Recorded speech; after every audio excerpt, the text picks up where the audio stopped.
से भरा था। बचपन में ही माता पिता का साया उठ जाने के बावजूद उन्होंने हार नहीं मानी और दिए की रोशनी में पढ़ाई करते हुए अपनी कलम का अपनी ताकत बनाया।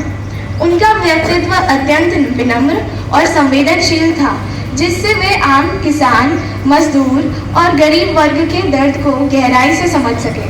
1908 में उनका देशभक्ति संग्रह सोजे वतन जब ब्रिटिश हुकूमत ने जब्त किया तो वे डरे नहीं, बल्कि प्रेमचंद नाम से एक नया सफर शुरू किया।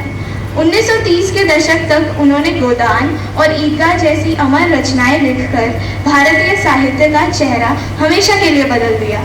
उन्होंने साबित किया कि महान विचार रचने के लिए किसी महल की नहीं, बल्कि संवेदनशील दिल और सच बोलने की हिम्मत की जरूरत होती है।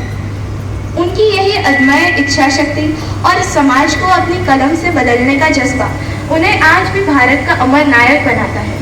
मनुष्य क्रोध को प्रेम से, पाप को सदाचार से और लोभ को दान से जीत सकता है। इन शब्दों को अपने जीवन में उतारने वाले मुंशी प्रेमचंद का वास्तविक नाम धनपत राय श्रीवास्तव था।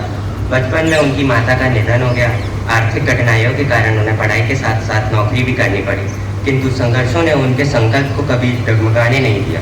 गोदान, गबन, निर्मला और ईदगाह उनकी अमर रचनाएं हैं। उन्होंने अपनी लेखनी के माध्यम से किसान और सामान्य जनजीवन की पीड़ा को अत्यंत प्रभावशाली ढंग से प्रस्तुत किया।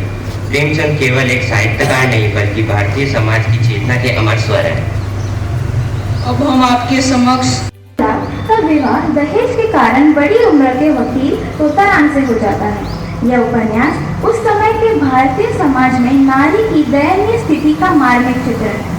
दूसरा उपन्यास है रंगभूमि। रंगभूमि मुंशी प्रेमचंद द्वारा लिखा गया एक महत्वपूर्ण उपन्यास है। इसकी रचना सन 1925 में हुई थी। इस उपन्यास को गांधीवादी विचारधारा का प्रतीक माना जाता है।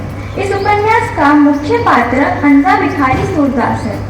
इस कहानी में सूरदास अपनी जमीन के लिए अंग्रेजी हुकूमत और पूंजीपति से अकेले लड़कर जीतता है। यह उपन्यास पूंजीवाद, शोषण और मानवीय मूल्यों को दर्शाता है। धन्यवाद।